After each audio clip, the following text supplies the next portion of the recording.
here are, so when people are like, oh, aren't you scared of hogs and mountain lions and bears? And I'm like, no. As much as people.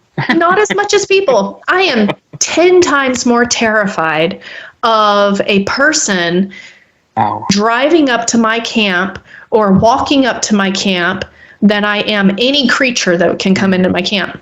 Any creature. Because animals are predictable. They have predictable behaviors. They are. You know, a big fear of mine, obviously, is a mountain lion coming into my camp or dropping down from a tree, because humans, we don't look up. It's just not a thing we do, and much to our detriment, right? That's a big fear of mine. But it's not as big of a fear as somebody on two legs. And I had an experience. So a couple hours from my home, there's a research group near that I hang out with and go research with. They had an amazing little piece of property. It's public land, but it's rocks and ridges and boulders, and it's right on a river. It's gorgeous. So I decided I was going to go do a solo camp out with me and my dog, and I was going to go research it and just camp out for the weekend. So I hike up, I get my bag, I get my hammock, my dog, and I park at the end of the road, and then I hike up these ridges. And I was like, you know what, this is my first solo. I think I'm going to camp a little closer to the car. So I hike back, and I'm about 3 ridges up. So I'm way above my car on the backside of a ridge. And I put my tent or my hammock and my tarp and all of that. I set it up in between some boulders so you couldn't really see my fire, right? I wanted to stay hidden. I didn't really want anyone knowing I was up there alone. Just a woman and her 15-pound dog. So I made my dinner. I hiked around. I had a great night. I was laying in my hammock and I was thinking to myself later, I was just like, oh my goodness, like this is amazing.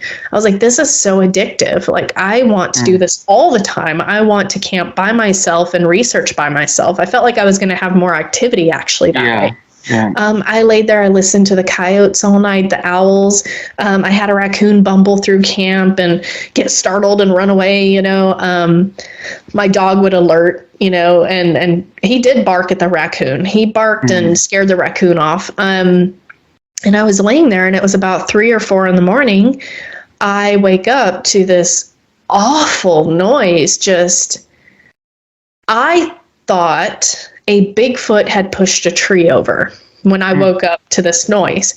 Like it sounded like a big crack noise and then a tree falling noise, you know, in my head. And so I'm laying there and I'm holding my dog and I'm like, oh my gosh, here it goes. I'm like, here we go. Yeah, Bigfoot's here. They're pushing over trees. All right, you know, let's get ready, boys. Here we go. I was so excited. And then the gunshot started.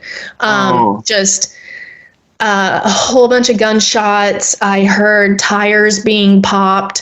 And I'm laying there at this point, terrified. My dog is trying to lunge out of the hammock, and I'm holding him as tight as I can without suffocating him. And I'm shaking. I am head to toe seizing at this point, shaking so hard. I was terrified. I was scared to make any noise. Wow. And I realized belatedly at that point that I thought these people are vandalizing my vehicle, right? I thought that they were shooting at my car and popping the tires, and I was terrified. And I don't know how many there were. I don't know who. And I hear walking. I hear them walking down below my ridge where I'm at, and they're walking on the leaves down there. And I'm like, oh my God. About that time, I realized, what if they come looking for the owner of that car?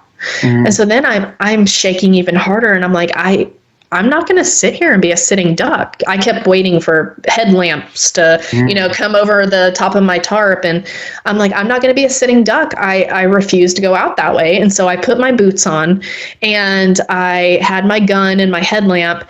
I kept it off, and I was laying there just kind of with my feet over either side of my hammock. And I was just like, ready that if I saw headlamps, I was going to grab my dog and go up on the boulder above my camp. And I was going to pick them off one by one, because I'm not going to be a sitting duck, right? Absolutely, yeah, sure. So I'm laying there, I'm holding my dog, and I grab my phone. I had no service out there. I was in the middle of nowhere. I grab my phone, I have one bar, and I'm like, okay. So I text my friend DW, and I said, DW, there are people shooting out here. It's really late in the evening, or late at night, early morning. I said, they are obviously up to no good. I said, can you please call the sheriff? And he instantly, it shows red, and he texts back, and he said, I'm on my way. And I was like, and he said, call the sheriff, I'm on my way. And I was like, oh my gosh, thank God. Like I was going to tough it out till morning, but I was terrified. So I laid there for a little bit just listening, because I just knew I was going to hear footsteps walking up to my camp, because I just, in my head, it was these people that knew these hills, and they knew exactly where I was. It was terrifying. My dog the whole time had been trying to lunge out of the hammock. All of a sudden he's snoring, and I'm like, really? And I'm listening, and I don't hear anything anymore. And so finally I get a text, and DW texts me, and he said, hey, the sheriff wants you to come on down.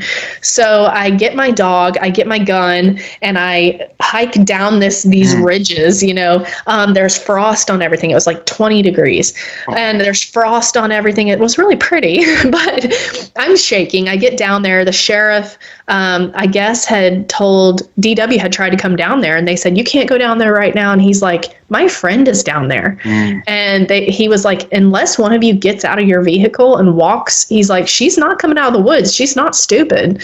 And so they came down, they were walking in front of the truck, and they came up to me and asked me who I was and everything. And they were like, you were right. There was a vehicle vandalized, but it wasn't yours.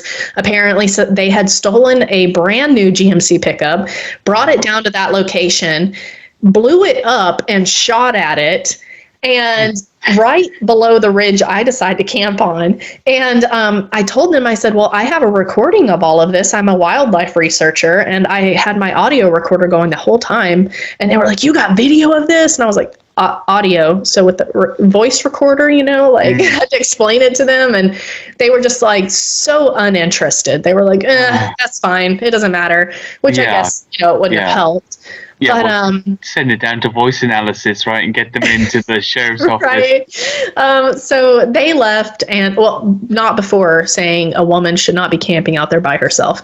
And so my friend DW came, and I sat in his car and kind of had an adrenaline let down, and then